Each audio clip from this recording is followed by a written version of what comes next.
Well, Unangan says asset. No, that is the opposite of what I'm trying to tell you guys. Asset has a technical meaning, and this word asset is going to fuck up this whole thing if people don't understand this.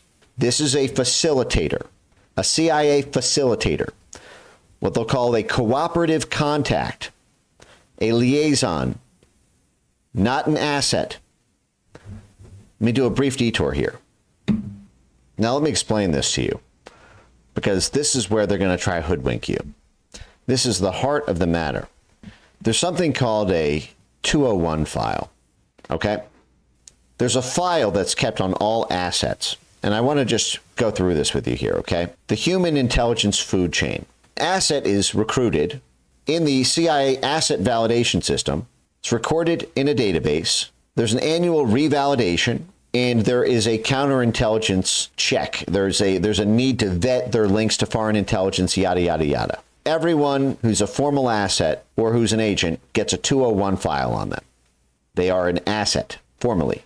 But there are levels to working with the CIA, but not formally working for the CIA, where there is no 201 file.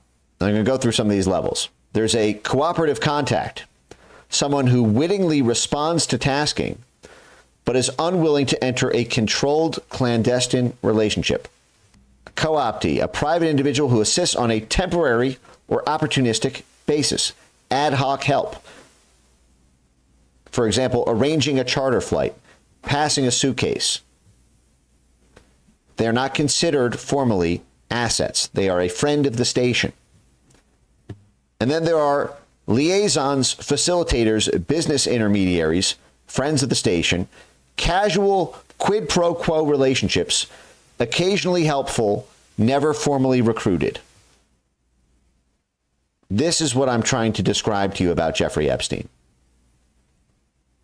So when Alex Acosta is asked in footnote 244 of the how do you square these two statements, Alex Acosta tells the Trump transition team that he gave Jeffrey Epstein the sweetheart plea deal because he was told to back off because Epstein belongs to intelligence and to leave it alone because it was above his pay grade, with the fact that when 12 years later, when the DOJ Office of Professional Responsibility asks him, do you have any knowledge that Epstein was an intelligence asset, in quotes, direct quotes, and Acosta answers, the answer is no. How are those two statements consistent? Well, in a deposition, you answer the literal question asked of you. You don't expound on it. For example, if you are deposed and you didn't brush your teeth today, and the person asking you the questions in the deposition says, did you brush your teeth? And you want to hide the fact that you didn't brush your teeth today, and they ask you, did you brush your teeth? You say, yes. Because they didn't ask you, did you brush your teeth today? So if you ask someone in a deposition, did you brush your teeth? And they say, yes, I brushed my teeth. Your second question should be, did you brush your teeth today? No. When Alex Acosta is asked, as he is in the, I'll show you right here. We covered this last stream, but we'll just do it again. This is all we know about the internal investigation into Epstein's intelligence ties. This single footnote on page 169, when OPR asked Acosta about his apparent equivocation during his 2019 press conference in answering a media question about whether he had knowledge of Epstein being, quote, an intelligence asset, Acosta stated to OPR, the answer is no. Well, then how do you square that with the reporting that you said you backed off Epstein because you were told he belonged to intelligence? How do you belong to intelligence without being an intelligence asset? Because you're in this category. You're not an asset. There is no 201 file on you. You don't work for the CIA on a full-time basis. But you occasionally, when interests align, arrange for financing covertly for a project that the CIA wants done, but that the donors in Epstein's network also profit from. This is what happened in the case of Bruce Rappaport, Mark Rich, and a dozen others that we're going to go through over the course of the next few hours here. You guys following along with me? Now, I'll show you an example of what this looks like. Because as we're going to see, and I'm going to emphasize this point a few times, let me do a quick detour to show you what this looks like in CIA speak. Here's a declassified CIA secret memo from 1974, declassified in 2006. To the chief of the CIA's European division. Subject, groovy, European media assets. Austria. In Die Presse, it's an independent daily newspapers. Circulation 61,000. An influential, can you guys see this? Do I need to zoom in? An influential Austrian paper with Salzburger Nachrichten has significant readership outside Austria. What is our access to this newspaper? Okay, so this is a description of the newspaper, and here is our point of contact to instrumentalize the newspaper. GR Camera is the cryptonym. Okay, this is a cryptonym. So the facilitator here has a cryptonym. Now, you can have a cryptonym if you're an asset. You can also have a cryptonym if you are a facilitator liaison. But they're hiding his name. Editor-in-chief does not accept direct placements for stories. This is the CIA wanting to plant media stories in European media. He does not accept direct placements from the CIA on a routine basis, but is a witting cooperative contact who will occasionally place a special story in response to our guidance or suggestion. So this guy probably does not have a 201 file. He's not an agent. He's not necessarily an asset. He is a cooperative contact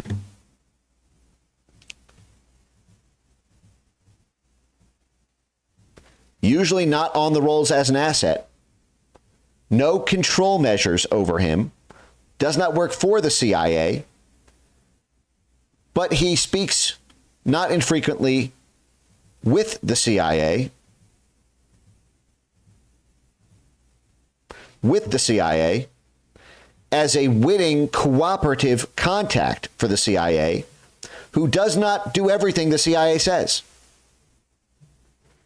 He does not always print the story the CIA contact tells him to print, but will occasionally place a special story when we really urge him to, or it aligns with something that he wants printed anyway. Okay? This is what the relationship is with Epstein, as I'm trying to convey. When covert financing needs to be arranged with outside bankers, outside hedge funds, outside high net worth individuals, he is a witting cooperative contact. This is how you have the same equivocation from Jeffrey Epstein that you have with Alex Acosta about it. Jeffrey Epstein bragged, I think in, what was it, the Sunday Tribune or something in the UK, that he worked for the CIA. And then they said years later he denied it. Well, because you're not working at the CIA. You're not even really working for the CIA. But in glib terms, as a witting cooperative contact who occasionally arranges deals when the interests align, then you are simultaneously working with the CIA without working for the CIA. So they say, okay, here's another one. This one name redacted because there's no cryptonym. Editor for Military and European Security Affairs is a cooperative contact willing to place a story on occasion if it has a bearing on his areas of interest. So this is not an agent working full time. This is not an asset who's doing everything the CIA says. He will occasionally do what the CIA wants. He'll occasionally not do what the CIA wants. But the CIA has a line of communication who reaches out and says, listen, I think this will be good for both of us. Can you do this? And if Epstein, or in this case, redacted media guy, says, okay, this is actually on my area of interest, Yeah. I'll place that story. Now, let's see how it looks like with other folks who are assets. Vienna, the Walk-in Press, an independent political, economic, cultural weekly that has wide readership in leading Austrian governmental, economic, and intellectual circles. What is our access at the CIA to Woken Press, this highly influential magazine, newspaper read by a lot of Austrian government officials? Well, our access is, name redacted, foreign news editor at that newspaper. Now, he was a salaried asset until late 1968, when he asked for a temporary suspension of contact with the CIA point of contact.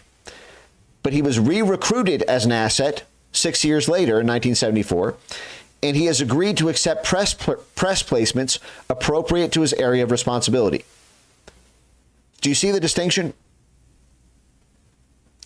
One is simply a cooperative contact who, in the interests align, they work with the CIA. One is a salaried asset working for the CIA. This guy's going to have a 201 file. If you were to ask, if this guy were to get a sweetheart deal and Alex Acosta was asked under oath, is this an intelligence asset? You would have to say yes. This one, you can say no. Do you follow? But that's a salaried asset. Now let's go to this one. Newspaper in Vienna, Der Courier, independent daily, circulation 450,000, one of Austria's two largest mass circulation dailies, somewhat less sensational than its chief rival, Die Neue Kreuznachrichten. Access, name redacted, a witting, unsalaried asset.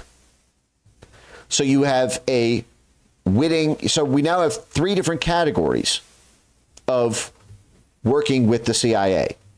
We have a salaried asset who's got a 201 file, classified as an asset, and getting paid by the CIA to do it.